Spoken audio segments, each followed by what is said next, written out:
Bienvenidos de nuevo a Medicina para Blastos. Hoy veremos el segundo tema de neurofisiología, que es la estructura y clasificación de las neuronas. En el video pasado vimos la anatomía y las partes del sistema nervioso, así como su clasificación, que si aún no lo han visto, les dejo el link aquí arriba. En este video veremos a una de las dos células que forman el sistema nervioso, que son las neuronas. En el próximo video veremos a las células gliales. Empecemos este video viendo datos curiosos de las neuronas. Para empezar, son de las células más complejas que tiene el ser humano debido a su morfología tan exótica. Segundo, las neuronas son de los pocos tipos de células en el cuerpo humano que son capaces de recibir y transmitir información gracias a señales eléctricas y químicas generadas a través del famoso potencial de acción que ya vimos en un video pasado. Además de esto, un solo ser humano tiene aproximadamente 10 a la 11 cantidad de neuronas en su cuerpo. Esto equivale a 100.000 millones de neuronas. ¿Aún no están sorprendidos?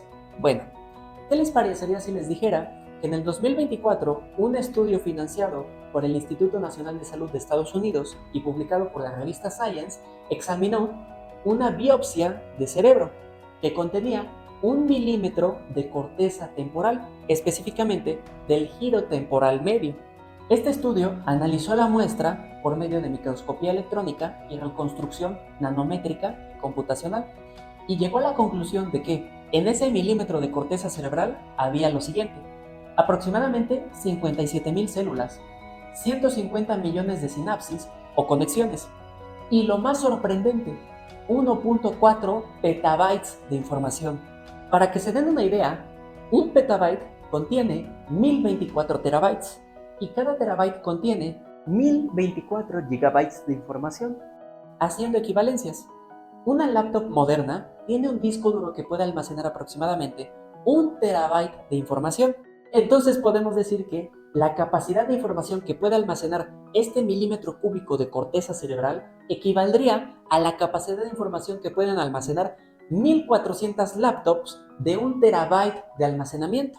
Sorprendente, ¿no? Bueno, por esta y muchas razones más, nuestro cerebro es y seguirá siendo la mejor computadora que existe en la naturaleza.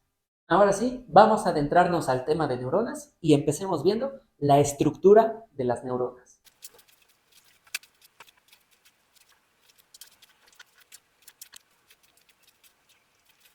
Existen diferentes tipos de neuronas, pero todas van a compartir 4 estructuras básicas que forman a la neurona: el soma, las dendritas, el axón y la terminal presináptica.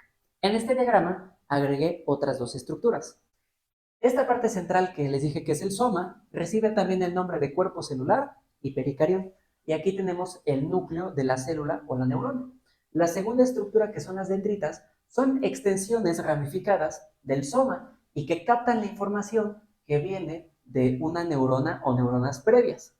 La tercera estructura, que es el axón, el primer segmento que sale del soma se denomina cono axonal y de ahí deriva todo el axón. Este axón, que está representado por cilindros azules, son las vainas de mielina, es decir, que este nervio está mielinizado. Pero entre cada vaina de mielina y otra hay un pequeño espacio que no está mielinizado y se conoce como nodo de Rambier. En este nodo de Rambier es donde se produce el cambio en la concentración de iones que modifica el voltaje de membrana y permite regenerar la propagación del potencial de acción. Esto permite que las neuronas mielinizadas tengan una conducción saltatoria, porque el potencial de acción salta directamente hacia el siguiente nodo de Rambier, ya que la corriente eléctrica no se puede fugar por aquí porque está este aislante eléctrico que es la mielina. Y la mielina permite la conducción saltatoria, que es más rápida y más eficiente. Y por el otro lado, las neuronas que no están mielinizadas generan una conducción llamada conducción punto a punto, ya que aquí el potencial de acción se propaga del cono axonal hasta la terminal presináptica directamente. Pero aquí la corriente eléctrica se puede fugar pasivamente y eso hace que la propagación sea más lenta e ineficiente. Y al final del axón vamos a tener la terminal presináptica, que es donde se comunica el impulso a las siguientes neuronas, es decir, a las neuronas postsinápticas, porque están después de la sinapsis. Ahora vamos a describir a mayor profundidad cada una de las partes de la neurona, empezando por el soma o cuerpo celular.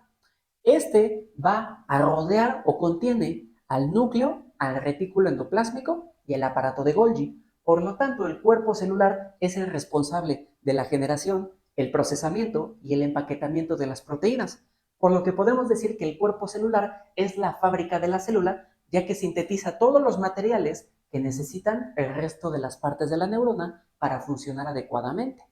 En cuanto a las dendritas, van a ser extensiones ramificadas que provienen del cuerpo celular. Por lo tanto, las dendritas siguen teniendo membrana celular. Se dice que estas dendritas poseen la mayor parte de los receptores de una neurona. ¿Y esto por qué? Bueno, porque neuronas previas van a lanzar o enviar sus neurotransmisores y otras señales que se unen a los receptores de las dendritas. Y entonces, esto va a producir una excitación o una inhibición en esta neurona, dependiendo del tipo de estímulo químico o eléctrico. Y por lo tanto, esto va a generar un potencial posináptico excitador o inhibidor. Si quieren aprender más sobre la sinapsis, les dejo aquí nuestro video donde hablamos de ella. Luego tenemos al axón, que es el proceso más alargado presente en una neurona y puede llegar a medir hasta 1 metro de largo.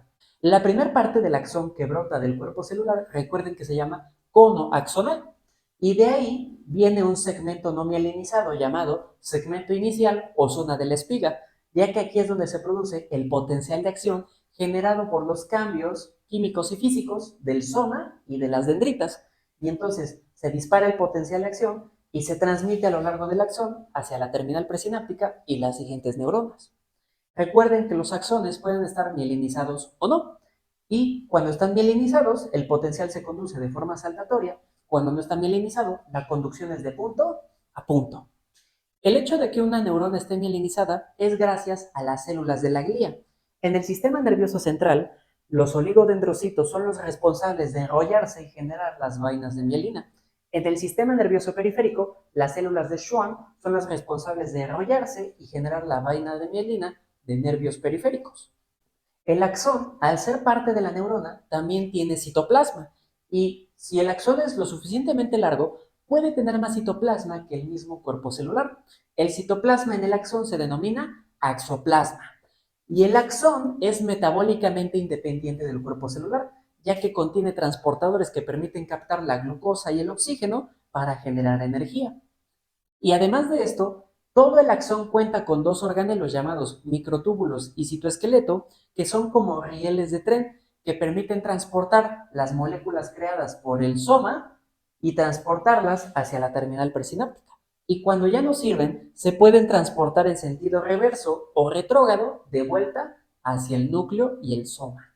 Y por último tenemos a la terminal presináptica, que proviene del axón. Estas terminales presinápticas reciben el potencial de acción que se generó en el segmento inicial del axón, y una vez que llega aquí el potencial de acción, va a haber una señalización química, es decir, que de la membrana presináptica se van a liberar neurotransmisores de sus vesículas en un proceso llamado exocitosis.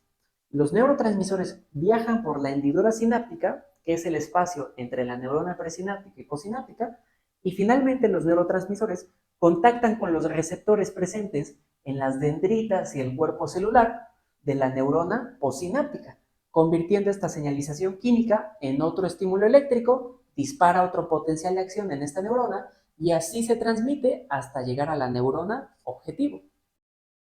Ya sabemos entonces la estructura de una neurona.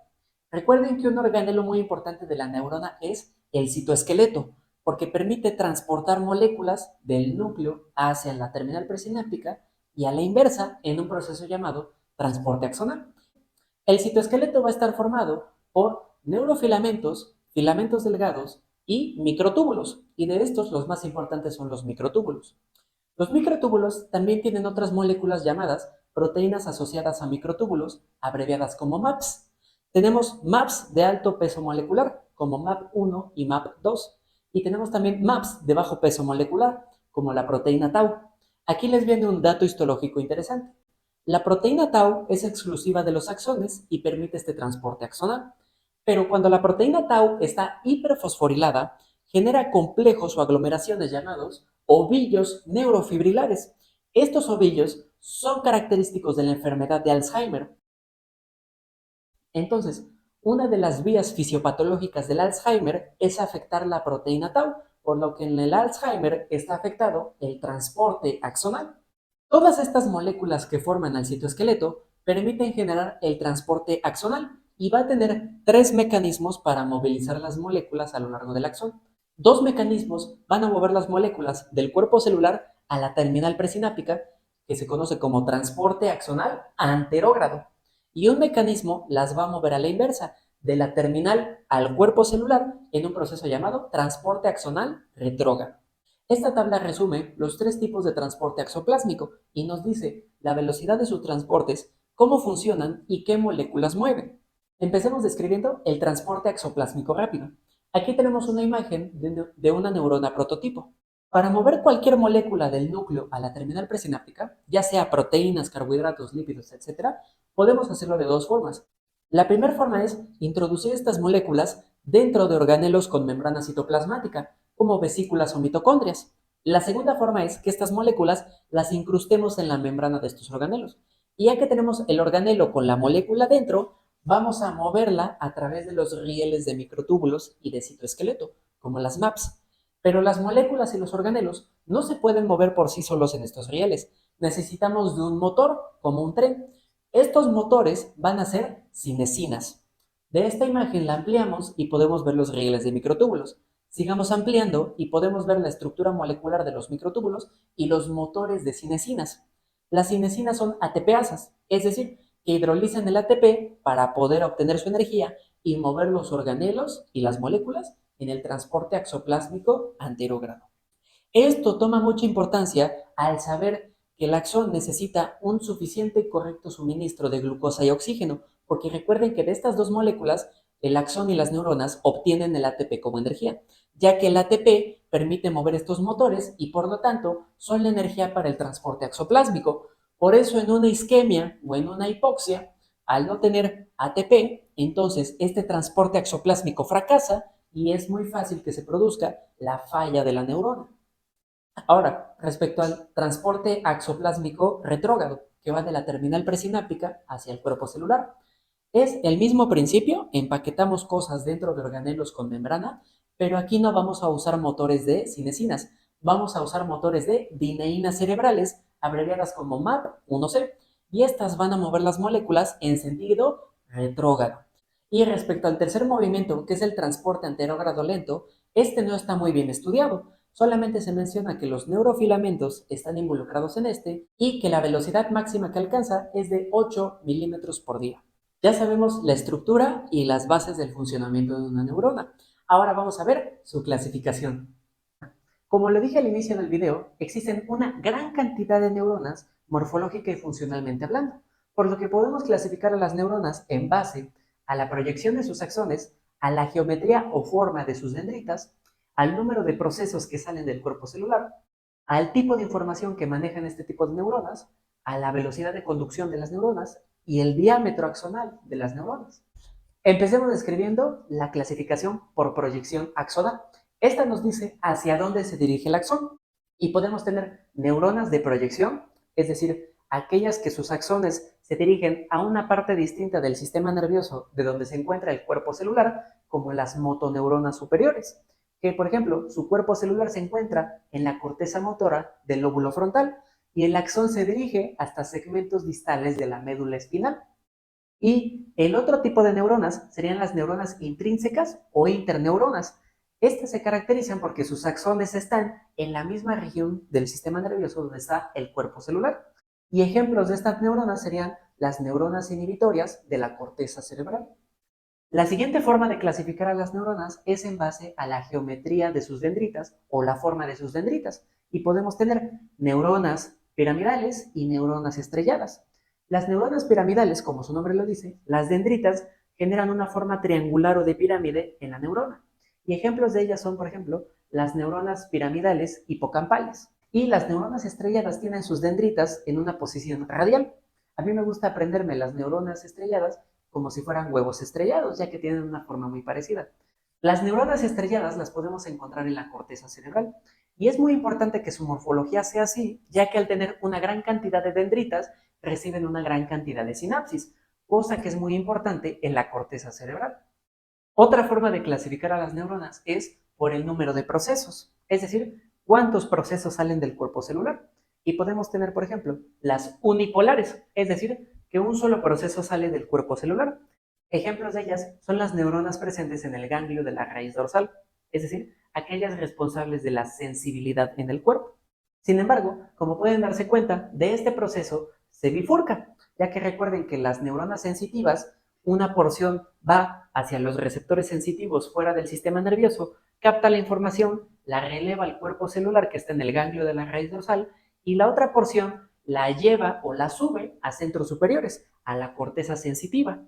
Entonces, estas neuronas unipolares del ganglio de la raíz dorsal también se conocen como pseudo-unipolares porque realmente de un solo proceso parten dos.